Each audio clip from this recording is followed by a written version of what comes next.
La revista informativa Democracia. 8:58. Doctor Lautaro Ojeda, usted dice que la mejor manera de vencer el miedo es conociendo, sabiendo cómo opera el miedo. Un ensayo muy interesante de su parte y que queremos analizarlo conjuntamente con mi colega Jean Cano y el distinguido Daniel Pontón, un experto en seguridad. Gracias también, doctor, por estar aquí. Bueno, ¿cuándo escribió usted este ensayo, doctor?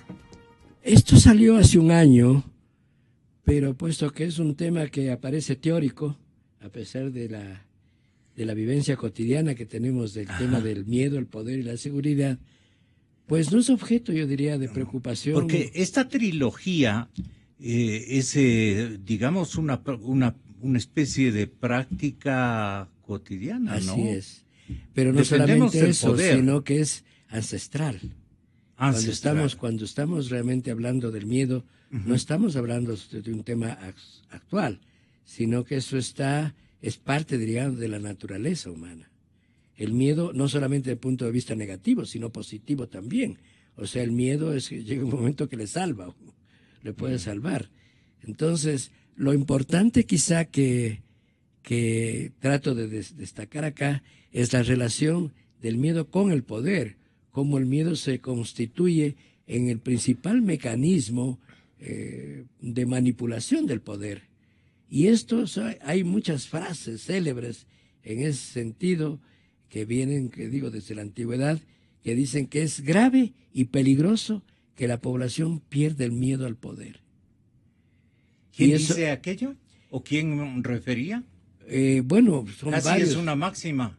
Sí, es una máxima realmente, ¿no? Que se repite, digamos, con otro tipo de formulaciones. Pero es interesante ver cómo si eso ahora se aplica al gobierno, es perfectamente aplicable, digamos, claro, ¿no? Es una cosa, algo que preocupa a la gente común y corriente, es esto, pues preocupa positivamente, digamos, ¿no? Le estamos perdiendo poder y respeto al presidente, decían, por ejemplo. O ya no le creemos al presidente. Perdimos confianza en el presidente y en el gobierno. Cuando termina la confianza, quisiera ahí combinar un poco de opiniones. Cuando un pueblo, un colectivo, le pierde confianza, ya no le nota con la sabiduría, ya no le advierte como el hombre capaz y duro y conserva de él un recuerdo atemorizado, el recuerdo de lo que es capaz él de hacer si uno no obedece o no respeta sus condiciones, qué sé yo. Hablando del poder, ¿no? Hablando del poder. ¿Qué refiere? ¿Cómo se refiere? ¿Cómo se presenta el miedo? A ver, a mí... Daniel Pontón. Yo recuerdo un poco para hacer una similitud, ¿no? A ver, ¿una cárcel? Sí, no. Cuando Freud decía sobre el tema del parricidio, ajá, yo creo que la escena, el contexto político ecuatoriano nos lleva a reflexionar sobre esa figura del parricidio. ¿Qué era el parricidio, no? Básicamente el ser que acaparaba, el papa acaparaba todo la propiedad sobre las hembras, ¿no? No quiero entrar en sexismos, por si acaso, ¿no? Y detrás hay una serie de hijos molestos que confabularon el parricidio y formaron el contrato social, ¿no? Ese formato de contrato social que, bueno, se repartieron la propiedad sobre las mujeres, ¿no? El problema es que después viene, y un poco lo escuché en la mañana con el tema de Simón Pachano, que decía qué va a pasar después, ¿no? El tema del principio de culpa, ¿no? Habría que ver qué pasa eso. Y esa es un poco la lógica que yo creo que viene respecto al tema del poder. Yo creo que, con respecto a su pregunta, la naturaleza humana va irrumpiendo, ¿no?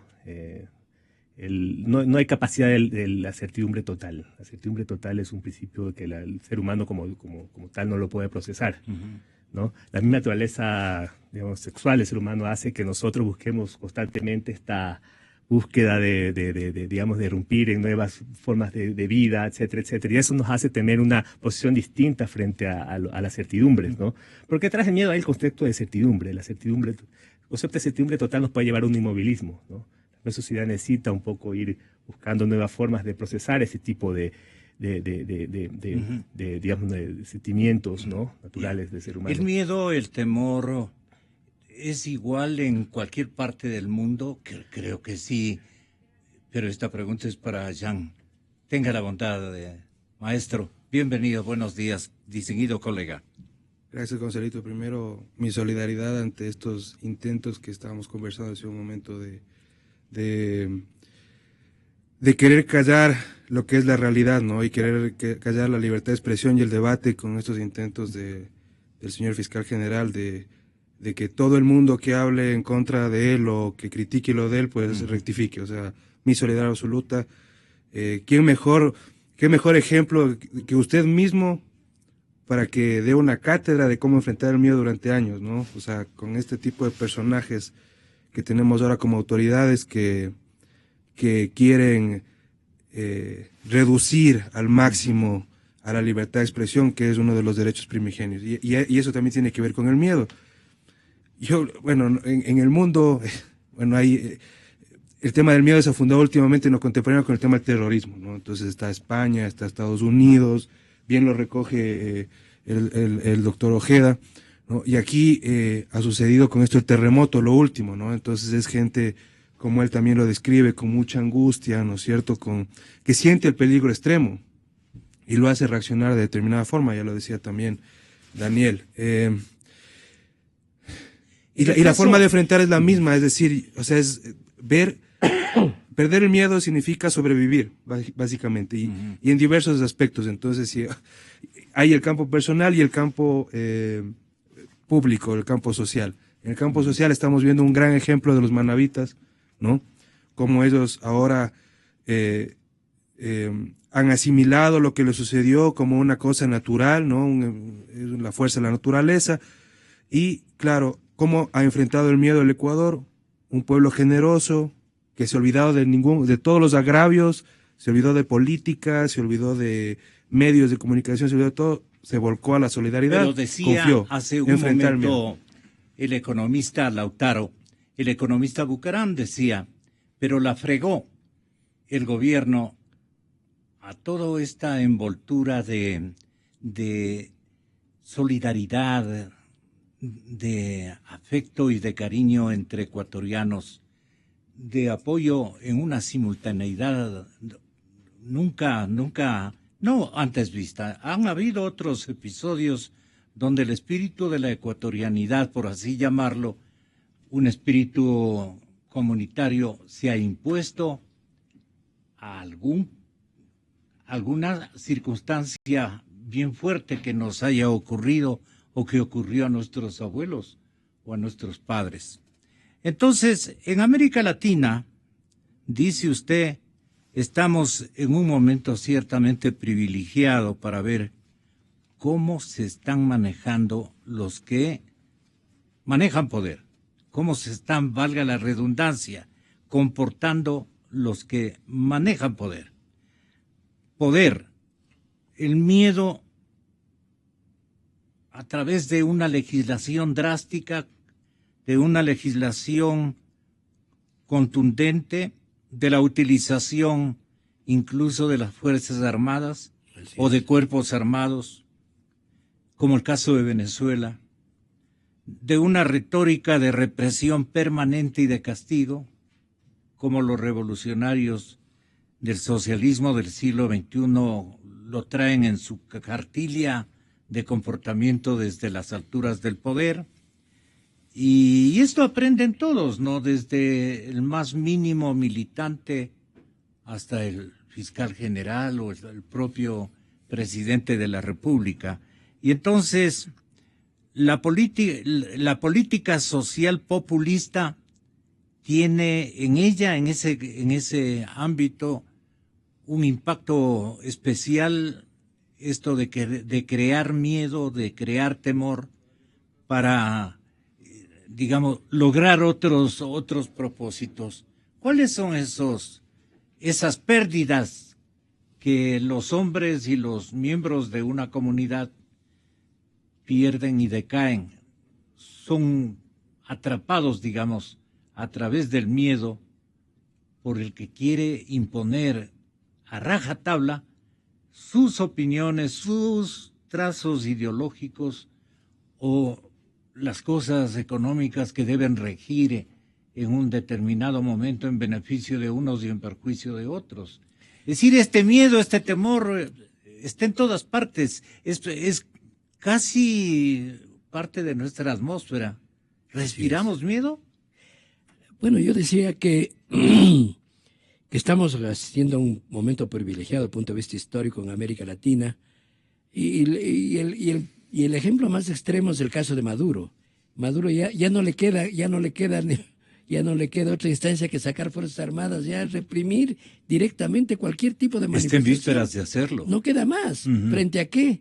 Frente a un desabastecimiento, frente a un fracaso brutal, ¿no es cierto? O el otro lado, en términos de la corrupción, la señora Kirchner y su familia, ¿no es cierto? Que es espeluznante. Y la reacción de la gente que está alrededor de estos personajes es una reacción supuestamente de seguridad, ¿no es cierto? No de miedo, precisamente. Se muestran más valientes que realmente frente a una situación así de corrupción generalizada. Es decir, creo que se están desmoronando los íconos, en definitiva, los paradigmas de la revolución del siglo socialismo XXI, del siglo XXI. Y entonces, eso, el coletazo diría de eso, creo que lo va a sentir este gobierno. Cuando uno mira, por ejemplo, medios como este, que es realmente, yo igual quiero sumarme por la valentía, por la capacidad de enfrentar y decir las cosas realmente como son, pero hay otros, digamos, también medios, y hay periodistas y hay analistas que en este momento ya le perdieron el respeto y le dicen, sin insultar, le dicen realmente cómo ven la situación. Eso es muy grave, digamos, para el poder, porque el poder lo que ha buscado con el miedo, entre otras cosas, es que la gente sea obediente, que la gente sea disciplinada. En definitiva, busca un esbirrismo. Quien se escapa de eso, quien sale de ese ámbito, realmente se convierte en un enemigo. Entonces, ahí está un tema bien grave, y es la construcción del enemigo. Y el gobierno se ha encargado de construir muchos enemigos. Esos enemigos no le van a perdonar fácilmente, ¿no es cierto? Esos enemigos ya le perdieron miedo a la cárcel, le perdieron miedo a la ley, perdieron el miedo al poder. Daniel, ¿cuáles son las características de estos que le enfrentan al miedo, de estos actores que en la sociedad le enfrentan al miedo? Y digamos, ¿de qué están construidos estos? Son seres humanos, quiero entender, en cualquier escenario que ejemplifiquemos, pero no es porque son superhombres ni cosa por el estilo. Más bien yo quiero es una reflexión de que incluso esos hombres pueden ser en un momento dado caer en debilidades o por el contrario envalentonarse frente a situaciones en las que se exagera con el poder. A ver, empecemos por el tema del miedo. Es parte de yo creo que detrás de no solamente está el tema del poder, el miedo hay factores culturales muy fuertes. Digamos, históricamente hemos visto que el miedo ha sido parte de las relaciones sociales de las personas. Claro. ¿No? Yo creo que eso, inclusive el miedo en cierto momento fue parte del famoso concepto del Leviatán de Hobbes, ¿no? Claro. El famoso pacto político. El pacto político es un pacto creado en función del miedo. Y claro, el miedo también tiene usos políticos definidos. Los políticos crean miedo, recrean miedos, pero también generan expectativas de certidumbres. Sí. O sea, el lenguaje en el discurso de los políticos, Claro. por un lado, tiene factores de crear. Por ejemplo, ahorita, ante un proceso electoral venidero el próximo año, emergen todo este tipo de lenguajes sobre apocalípticos, el miedo, sobre la crisis. Y básicamente el miedo, más allá de que uno puede tener ahorita, se me cae este techo encima, yo puedo tener miedo de los terremotos. Claro. Pero los miedos, por lo general, es vivir en presente un posible evento futuro. Eso es por concepto un miedo, ¿no? Y por eso es que ahorita en los crisis nosotros la sentimos tan palpable como real, ¿no? Puede ser que la situación del país en el futuro puede ser peor o puede ser mejor, pero ahorita nosotros la sensación de la crisis es muy de ahora, ¿no? Pero también a mí me gusta mucho una propaganda que ahorita sacó el Banco de Pichincha. Yo quiero, no esto es una propaganda por si acaso, pero una propaganda que dice: el momento es duro, pero necesitamos salir adelante. ¿Por qué? Porque el miedo también se negocia. El miedo también se negocia. Y esa forma de negociación frente al miedo hace ver que nosotros también con un escenario tan negativo, todos perdemos, ¿no? Y claro, los bancos como buenos captadores de negocio se dan cuenta de este escenario que puede generar, porque puede llegar un poco a inmovilizarnos, ¿no? Pero hay otra cosa que me parecería que es propia característica de esta época. Que imponen los actores? ¿Cuáles son los miedos o temores que de alguna manera proponen o imponen los actores del poder económico, por ejemplo? Bueno, está todo el lenguaje frente a que la crisis nos puede llevar a una situación prácticamente catastrófica. Nos pone ejemplos como el de Grecia, nos pone ejemplos como el de España, etc. Yo ayer lo escuché con lamentables, bueno, no lo escuché, lo reescuché por medio de otra persona, mal canal, pero digamos, si es cierto, al ex director del Instituto Geofísico, señor Yepes, diciendo que Manabí es una zona tectónica. Y le escuché decir a su mismo contertulio aquí, diciendo que es peligroso lo que decía el señor Yepes, en el sentido de que esa declaración podía llevar a Manabí a ser una zona de no inversión, ¿no? De que no existe la capacidad de inversión. Eso es terriblemente peligroso. Entonces, pero era por ejemplificar la zona esta del... Exacto, pero hay que... Daromo, ¿no? Claro, donde siempre cuando uno discute tiene que dar las cosas con estos contextos, ¿no? Y cuando uno habla de crisis también tiene que ver que está envuelta no solamente un interés político. Los medios tenemos una enorme responsabilidad. Por supuesto que sí. Ya. Yo creo que este es un pero tema también el poder, pues, porque mire, Jean, el tema es que el poder expide un código penal terrible como el que está rigiendo. Todavía no lo hemos probado porque estamos todavía regresando a ver al disimulo el peso y el peligro que significa una aplicación. El momento que ellos quieran aplicar a rajatabla ese código, nos pueden liquidar a cualquier colectivo, a cualquier individuo. Entonces, ese es un código que ya no estaría vigente entiendo que no está vigente en ninguna parte del mundo democrático, por ejemplo, ¿no? Ahí, obviamente, otras naciones... que es un aparato, Gonzalo. Por ejemplo, aquí funciona un aparato estatal con legislaciones, declaraciones, o sea, aparato comunicacional, legislación... Y por último hay autoridades, es decir, por ejemplo, tenemos la Ley Orgánica de Comunicación, Código Integral Penal Nuevo. Correcto. Tenemos obviamente las instituciones de control de justicia, como la propia Fiscalía o la Justicia Civil, Penal, Consejo de la Judicatura, tomados por el gobierno, por gente del gobierno.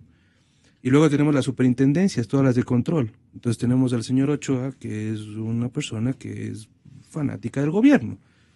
Y todo eso construye un gran aparato que hace obviamente que estas comunicaciones que le pueden enviar a un radiodifusor para que esté atento a lo que sus entrevistados dicen, tenga más cuidado, ¿no? Entonces, esto es parte del miedo, por ejemplo. Esto es infundir temor, ¿no? Un documento de 3 páginas con una firma del señor Chiriboga y con un sello de la Fiscalía General donde advierte todas las declaraciones, es decir, le estamos escuchando minuto a minuto lo que se dice aquí, ¿no? Entonces, eso es una forma de infundir temor. Pero hay salidas. En el caso de Venezuela, por ejemplo, que hablaba el señor Lautaro, hay una salida. ¿Cuál es la que está discutiendo ahora en América Latina? La dolarización en Venezuela. Es la salida más viable. Mire usted, el país más antiamericano, más antiestadounidense, ya se discute dentro de esas fronteras la dolarización. Aquí, en cambio, les estorba, ¿no? Y sí, tiene que ver mucho con lo que hacen los políticos, pero también, como decía, con lo que no hacen. Y eso decía su anterior entrevistado, ¿no? Es interesante saber lo que no dicen. Es como el dinero electrónico acá. Entonces, no es dólar electrónico. No le están diciendo que es un dólar electrónico. Y esa es la confusión que todavía tiene la gente. No le dicen, es el dólar electrónico. No, es el dinero electrónico. O el efectivo electrónico. A alguien le escuché también el otro día. Exacto. Entonces la gente dice, a ver, ¿qué está sucediendo? No, no es dólar eso, señores. Es otra cosa. Es una cosa absolutamente distinta, ¿no? Es dinero que va a emitir el Banco Central. Pero, exacto, y ahí tiene que ver mucho lo que dice el señor Lautaro en el sentido de conocer para reaccionar. Los venezolanos están conociendo cómo reaccionan, debatiendo acerca del dólar, ¿no? ¿Qué hacen los ecuatorianos? Sí, la vida sigue, como dice Daniel. Y viene el 2017. Ningún temor es para siempre. Los políticos sí tienen que ser responsables, eso sí. Pero puede ser que toda esta cosa se termine en el 2017. O en el 16. Yo espero sinceramente en el 17 sí, normalmente. No. Así es por reírnos un poco lo que puede ocurrir, de lo que puede ocurrir. Ahora, hay otra forma, respetable caballero y amigo, hay otra forma también de ¿qué podríamos? De atemorizar a la población. Desde un poder omnipotente se endurecen las leyes penales, ya dijimos, y hay un uso masivo de la tecnología de video, de vigilancia y de control electrónico. Y usted se pregunta, ¿cómo interpretar esta vigilancia en el Ecuador? Y la segunda pregunta, ¿la delincuencia se convirtió en un pretexto para que esa tecnología se pueda utilizar en la vecindad, digamos, con los entornos ciudadanos? Ahora, hay dos cosas que quisiera destacar. Una quizá no directamente relacionada a su última pregunta, pero que creo que hay que recalcar. Y es que el miedo no solamente está, y el poder, no está solamente presente en el ámbito político, sino que el miedo lo traemos desde las instituciones básicas, desde la familia, la religión con el pecado, la escuela, ¿no es cierto? Es impresionante, por ejemplo, ver, yo estoy ahora trabajando sobre el tema del bullying, ¿no es cierto?, del acoso, es impresionante realmente. Y ahí es, por ejemplo, el lenguaje. De acuerdo a una investigación hecha por la Facultad de Psicología de la Universidad de Cuenca, el principal mecanismo realmente de atemorizamiento para los chicos, especialmente hasta los 10, 11 años, es el apodo. Lo que más tienen miedo no es tanto la agresión física, sino los apodos, la descalificación. Entonces yo creo que hay que tener en cuenta que no es un tema solamente relacionado a lo político, sino que es, por eso digo, ancestral, que se manifiesta en las diferentes instituciones básicas de la sociedad. Y que, por cierto, permite un control, ¿no es cierto? Un control a todo nivel. Quien sale de ese control se convierte realmente en sospechoso, en enemigo. Eso más. ¿No es cierto? Toda la razón. Y al enemigo y al sospechoso hay que combatirlo. Es bien interesante en ese sentido las reflexiones que Bauman hace sobre el tema del sospechoso. ¿Quién es sospechoso, por ejemplo, ahora a propósito del tema de la delincuencia? Aquel que no vive en el mismo barrio, aquel que habla otro idioma, aquel que es de diferente clase, etcétera. O sea, el diferente se vuelve sospechoso, el migrante, ¿no es cierto? Entonces, el ámbito de la sospecha es mucho más amplio.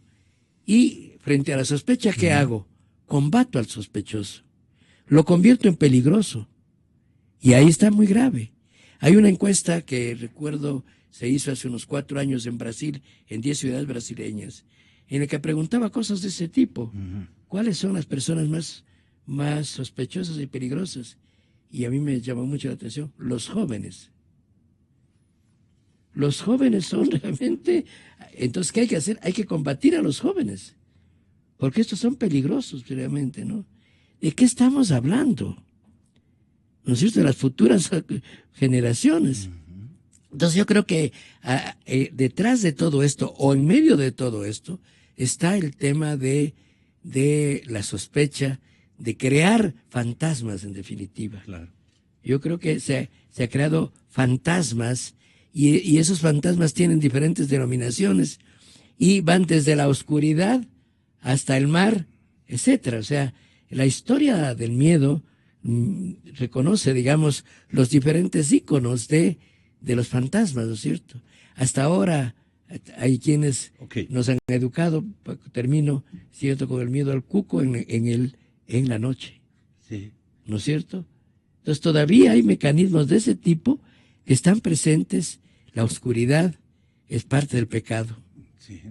como la mujer también bíblicamente es parte del pecado. En el movimiento Podemos de España, que tienen ahí a un representante, el señor Iglesias, está ahí. Allí han actuado, no es una broma que le estoy gastando porque se me terminó el tiempo y vamos a hacer un segundo gran capítulo de este tema que está tan lindo. Nos quedamos ahí, pero escuchando a Daniel Pontón en una final de lo que algo hemos logrado esta mañana. Pero me van a hacer el favor de aceptarme esta misma semana el protagonismo del segundo análisis. Tengo un compromiso con una barriada muy significativa de nuestra urbe y ellos quieren elevar a queja y a denuncia el tema de los quitocables.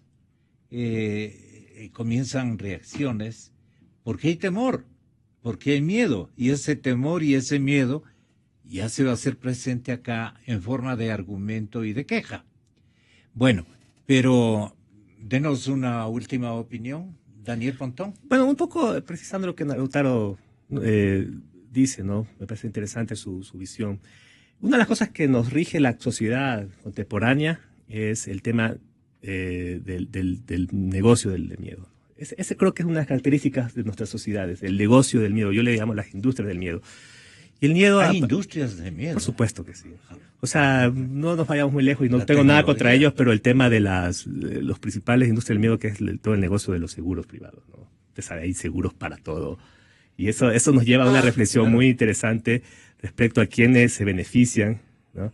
Quiénes benefician y quiénes pagan el tema del miedo. Y eso parece ser el talante más